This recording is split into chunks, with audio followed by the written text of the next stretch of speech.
નમસ્તે. જય શ્રી કૃષ્ણ ઋષિકુમારો.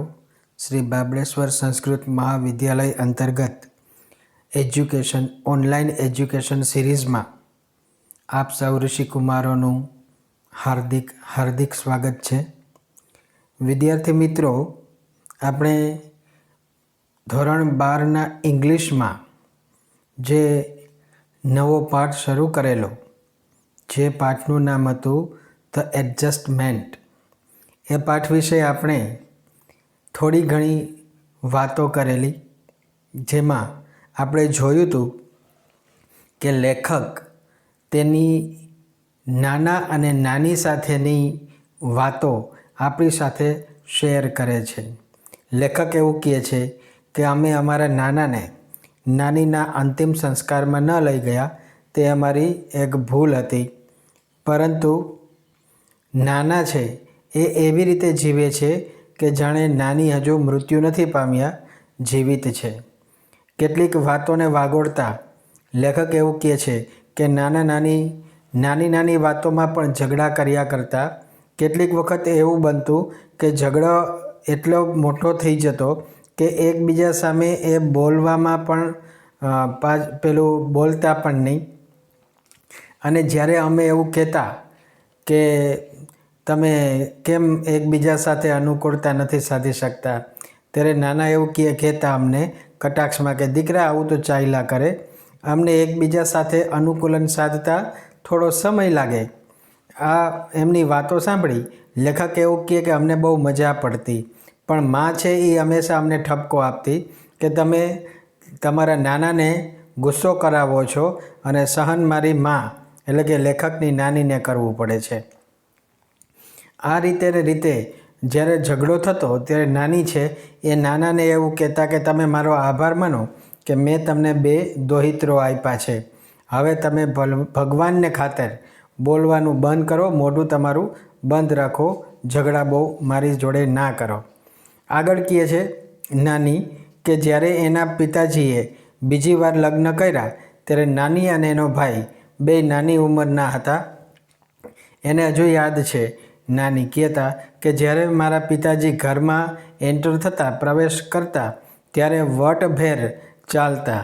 એને પિતાજીને પોતાની નવી પત્ની સાથે વટભેર ચાલતા જોઈ અને માં લાચાર બની જતી અને એને નાની અને નાનાને ઝઘડા ચાલ્યા રાખતા. પરિણામે એવું કહે છે નાની કે મારી નાની છે એ મને અને મારા ભાઈને પોતાને સાથે લઈ ગયા અને એના પિતાજીને કહેવા લાગ્યા કે તમારે અહીંયા રહેવું હોય તો રહ્યો. અને કહે છે કે મારી માને પણ એવું કહેતા ગયા નાની કે તારે અહીંયા સડવું હોય તો સડ, પણ હું મારા દોહિત્રોને અહીંયા રાખીશ નહીં. જો અહીંયા રાખીશ તો એની જે સાવકી માં છે એને માર્યા રાખશે અને માર ખાવા માટે મારે મારા દોહિત્રોને અહીંયા રાખવા નથી. એવું કહી અને નાની છે એ પોતાના દોહિત્રોને પોતાની જોડે લઈ ગઈ અને કહેતી ગઈ કે તમે જો હું જે દિવસે મરી જઈશ ને એટલે તમે બહુ પસ્તાશો.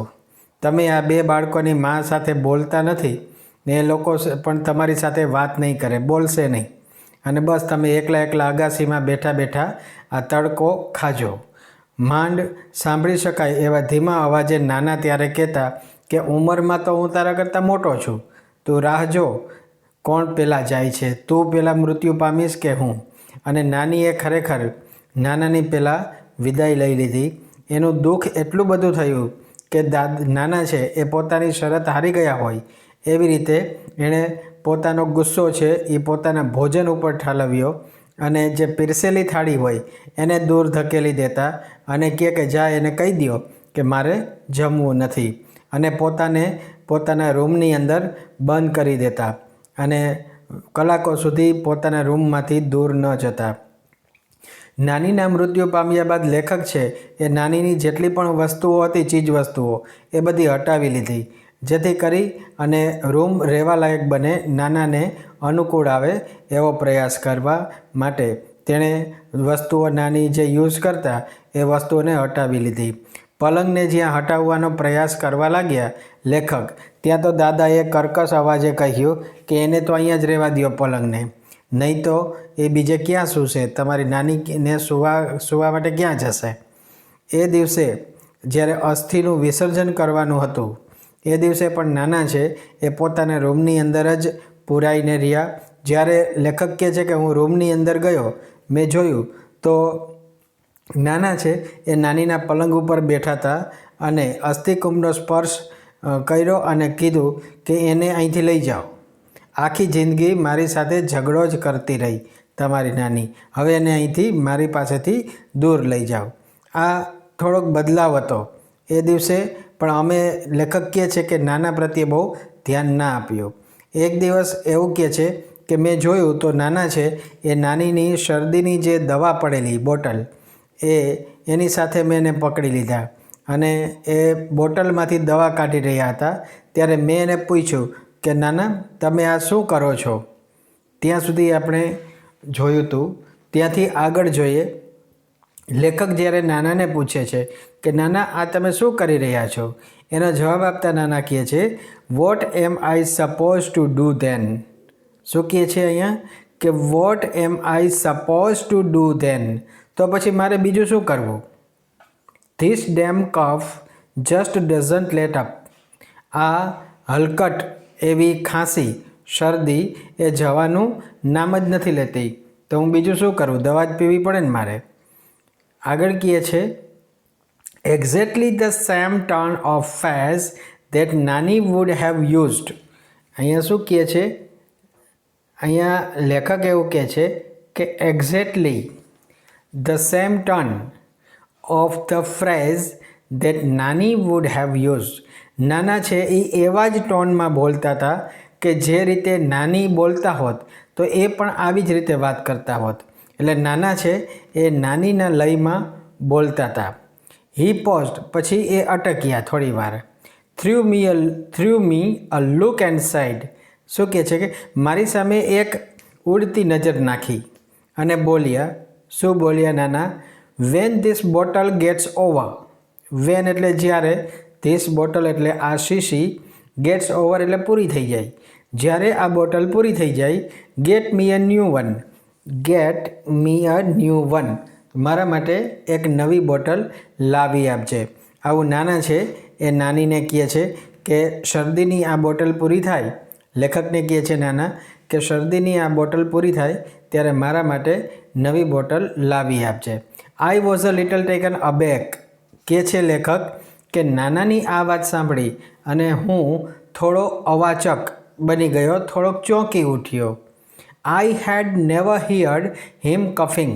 શું કહે છે કે મેં નાનાને ક્યારેય ઉધરસ ખાતા, ખાંસી ખાતા ક્યારેય પણ મેં એને જોયા નહોતા કે સાંભળેલા નહોતા. But this was nothing compared to the shock he gave me a few days letter.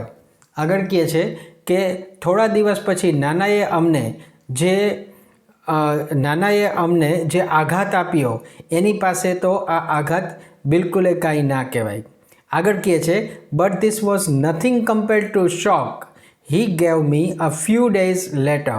થોડા દિવસ પછી નાના દ્વારા અમને જે આઘાત આપવામાં આવ્યો એને એવું તો મેં ક્યારેય વિચાર્યું પણ નહોતું. I told him. મેં નાનાને કહ્યું નાના let's go to a salon.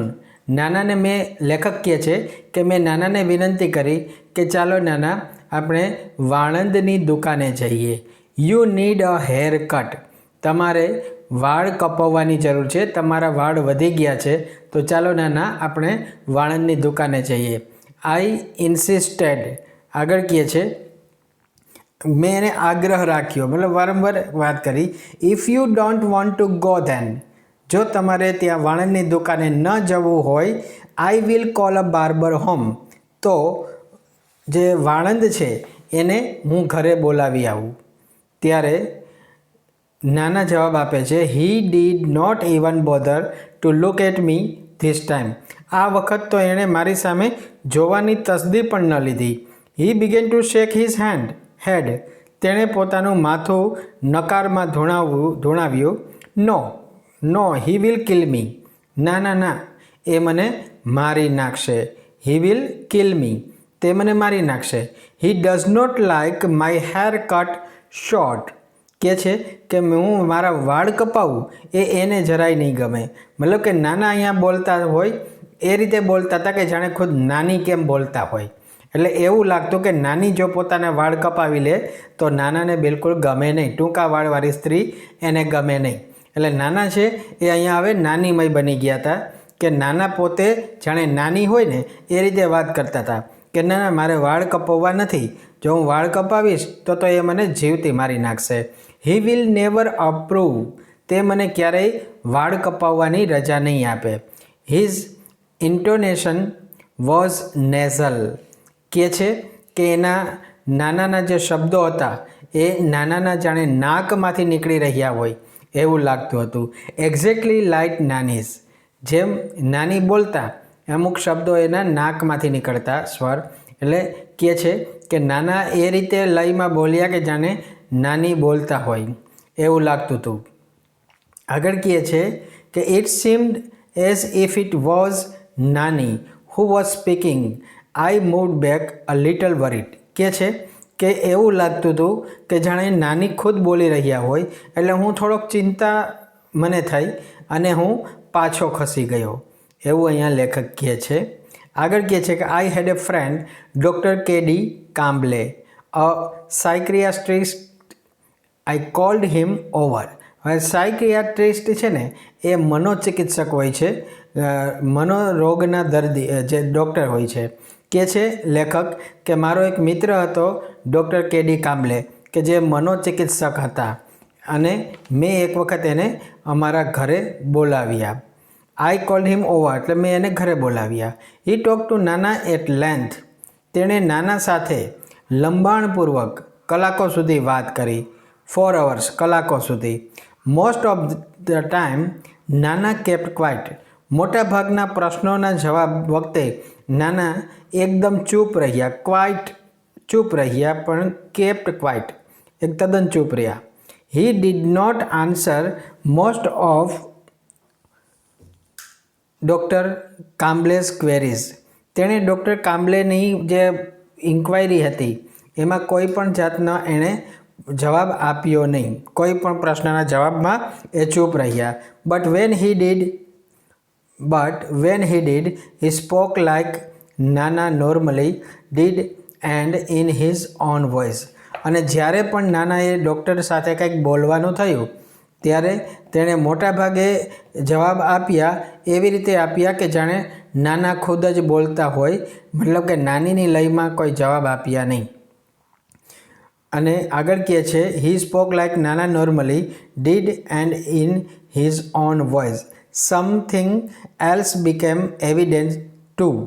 બીજું તો કંઈક સ્પષ્ટ ચોક્કસ થયું એવું કહે છે કે શું સ્પષ્ટ થયું તો આગળ બતાવે છે કે to one of the numerous question that doctor Kamble asked him he said this only she can answer. એવા મોટાભાગના પ્રશ્નો કે જે નાનીના લગતા પ્રશ્નો જ્યારે ડૉક્ટરે પૂછ્યા ત્યારે નાના એવું કહેવા લાગ્યા કે આનો જવાબ તો માત્ર નાની જ આપી શકે, મારી પત્ની છે એ જ આપી શકે.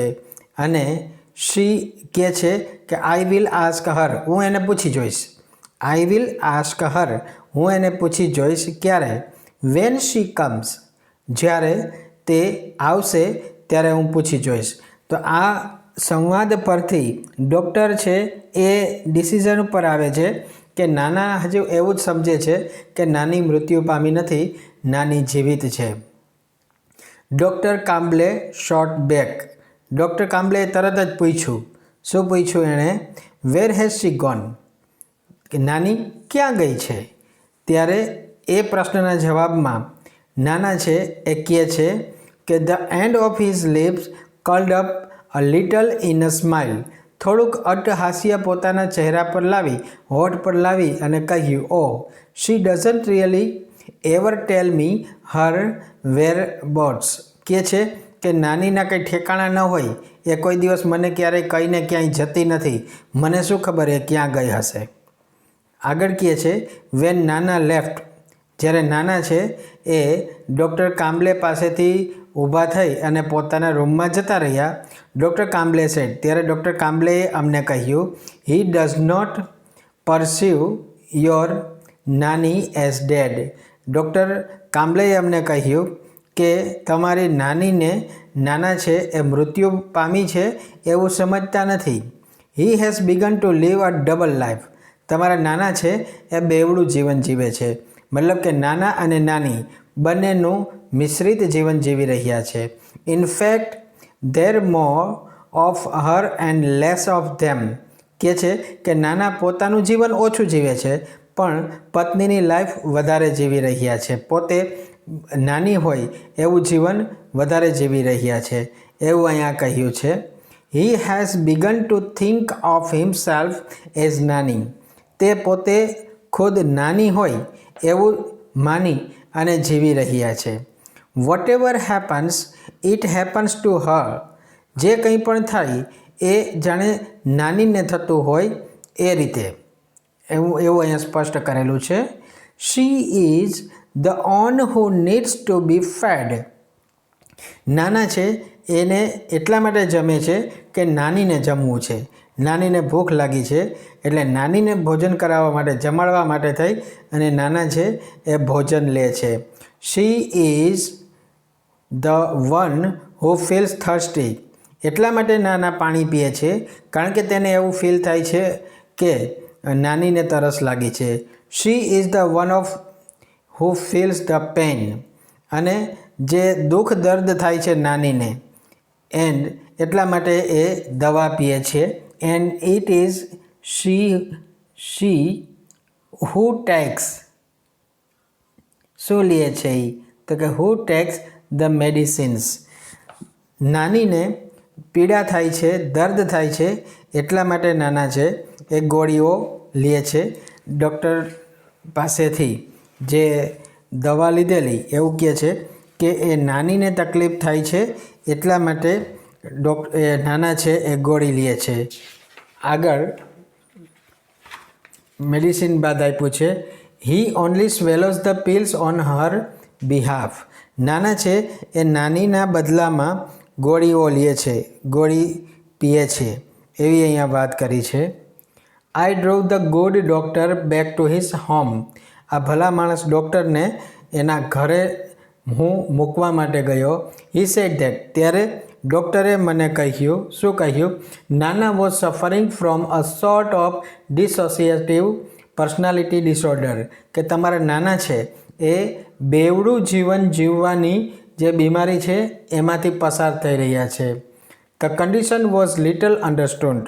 કે છે કે આ જે પરિસ્થિતિ છે, કન્ડિશન છે એ સમજવી થોડી સહેલી નથી. હી સેડ એવું કહ્યું. And there was no sure cure for it. અને નાના છે એ ક્યારે સાજા થશે એનું કાંઈ કહી શકાય નહીં. He said we will keep it at it. કે છે કે આપણે એને જેવી પરિસ્થિતિમાં છે એવી પરિસ્થિતિમાં એને જાળવી રાખવા માટે આપણે ટ્રાય કરશું, એવું સ્પષ્ટ કરશું. Do our best. આપણે એના માટે શ્રેષ્ઠ પ્રયાસ કરી જશું. બટ એટ યોર નાનાસ એજ ધેટ. પણ તમારા નાનાની આ ઉંમરે kind of recovery is nearly impossible. કે તમારા નાનાની તબિયતમાં સુધાર થવો એ લગભગ અશક્ય જેવો છે. As I was about to leave. જેવો હું ડૉક્ટરને છોડી અને ઘરે જવા માટે ઊભો થવા લાગ્યો, હી આસ્ક્ડ મી. ત્યારે ડૉક્ટરે મને કહ્યું, ટેલ મી વન થિંગ. મને એક વાત કહો. How does it make any difference to you whether he is nana or think himself to be nani. લેખક કહે છે કે જ્યારે ડૉક્ટરને પોતાના ઘરે છોડી અને હું ઘરે આવવા માટે ઊભો થયો ત્યારે ડૉક્ટરે મને વાત કરી કે એક વાત તમે મને કહો કે એ નાના છે કે જે પોતાની જાતને નાની સમજીને જીવે છે, તો એ બાબતથી તમને શું ફરક પડે? તમારે તો નાનાના જીવનથી માત્ર મતલબ છે ને. તો નાના છે એ પોતાની જાતને નાની સમજીને જીવતા હોય તો એમાં તમને શું તકલીફ છે? How does it change anything whether he eats raita by staying your નાના or refuse to eat raita by morphing into your નાની. અહીંયા લેખક છે એવું આપણે કહીએ છીએ કે જ્યારે હું ઘરે આવવા માટે ઊભો થયો ત્યારે ડૉક્ટર સાથે મારી કેટલીક વાત કરી. ડૉક્ટરે મને એવું કહ્યું કે તમારા નાના છે એ રાયતું ખાઈ કે પોતાની જાતને નાનીમાં પરિવર્તિત કરી અને રાયતું ખાવાની મનાઈ કરે. તો આ બે પરિસ્થિતિ છે, એવી પરિસ્થિતિ કેવી રીતે બદલી શકાય? આગળ કહીએ છીએ કે late him live life any way he wants to. એને જેવી રીતે જીવન જીવવું છે એવી રીતે તમે એને જીવવા દો ને ભલા માણસ, એને એની રીતે જીવન જીવવા દો. I was late coming back home. લેખક કહે છે કે ડૉક્ટરને ઘરે મૂકી અને મને મારા પોતાના ઘરે આવતા થોડું મોડું થયું. એટલે but I did feel quite unburdened and I lot less worried by what doctor Kamble had sad.